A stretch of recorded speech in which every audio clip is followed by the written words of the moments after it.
Hey guys, in this video I'll show you how to upgrade your Windows 7 to Windows 11 without losing data.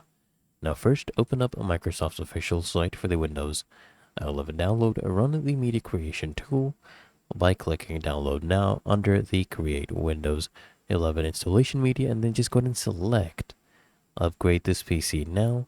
Okay, and then just follow the prompts to finish the upgrade, and once the upgrade is complete, I want you to go to settings, go to update and security, go to activation, and you'll see a digital license for your Windows 10. And now we need to upgrade this Windows 10 to Windows 11, okay? So first you upgrade your Windows 7 to Windows 10, and then that to Windows 11. Now we're going to do this process.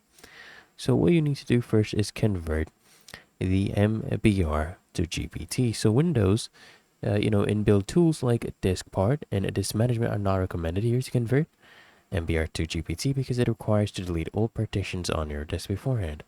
So what you'll use is this tool. Okay, just go ahead and launch and install this AOMEI partition, Assistant Professional. Go ahead and download that, and then right click on the disk you want to use to store the OS and choose convert to GPT. Okay, click on that and then click on OK to confirm your operation, and then click on apply to commit the operation. Okay, and then what you can do is go to your BIOS settings. Okay, and change that to UEFI, and you can do this very easily. Right, you can enter the BIOS setup menu pressing some specific keys. Usually it is delete for desktops and F2 for laptops during startup, and then just select UEFI or BIOS boot mode in the boot tab and select a legacy and change that to UEFI, and then save your changes and go ahead and exit. Then what you can do is upgrade to Windows 11 from check for updates. So just go to your settings, go to update and security, go to Windows Update and click on check for updates, and just go ahead and follow the prompts. Okay, and complete the upgrade.